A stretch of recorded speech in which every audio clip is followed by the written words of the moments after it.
sur Tête d'Or, mais on va parler de Jean-Louis Barrault qui au Théâtre d'Orsay met en scène donc les 4 journées du soulier de satin, l'intégrale des souliers de satin. Et lorsqu'il crée la pièce en 1939, il avait 27 ans, c'est-à-dire votre âge. Si on considère que Claudel n'a pas vieilli, la différence est la même, c'est-à-dire 42 ans, à peine un demi-siècle. Et est-ce que l'œil, le regard a changé? Nous allons le voir. Je dois vous dire d'abord que lorsque j'ai connu Claudel en 1937, nous avions constaté que nous avions 42 ans de différence. Il y a 42 ans de cela, si bien qu'aujourd'hui j'ai l'âge qu'il avait quand il m'a reçu pour la première fois. Et je lui ai aussitôt demandé de créer 4 pièces. Tête d'Or, qui est sa sève, Partage de midi, qui est son épreuve, et Le soulier de satin, qui est sa somme, et Christophe Colomb, qui est son regain. J'ai pu créer ces 4 pièces dans le désordre, mais enfin, nous les avons créées. Et aujourd'hui, nous montons Le soulier de satin pour la 5e fois.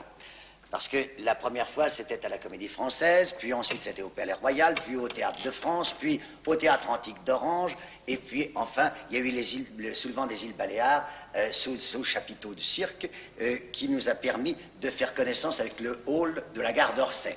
Et alors, aujourd'hui, nous montons Le soulier de satin dans sa synthèse et dans l'intégralité de son drame, c'est-à-dire qu'on en fait 2 représentations, et espacé par une pause dînatoire où le public est absolument chez lui. Il est au Théâtre d'Orsay, absolument dans sa propre maison.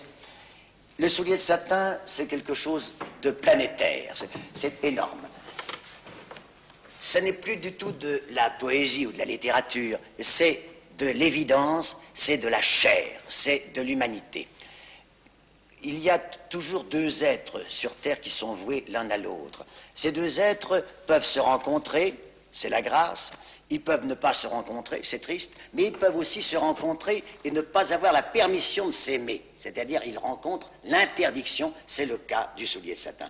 Alors, au moment d'aller vers sa passion, celui qui est noyé par l'amour et par la passion dépose son soulier au pied de la Vierge pour que, quand il ira vers le mal, dit-il, que ce soit avec un pied boiteux. C'est-à-dire que l'être passionné met Dieu dans le coup avec ruse. Mais Dieu a de la patience et il va les guider pour le mieux.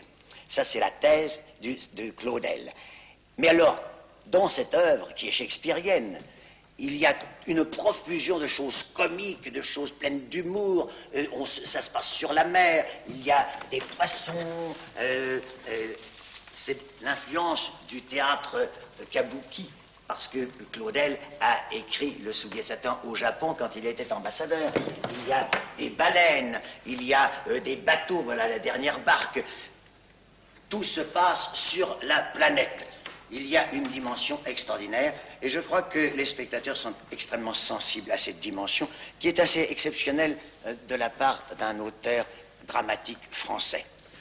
C'est pour cela que cette fois-ci, nous avons monté Le soulier de satin en essayant de donner le plus de fantaisie, le plus d'improvisation, le plus de folie à cette représentation, car je crois que quand on sert Claudel avec fidélité, on doit être fou et être improvisateur.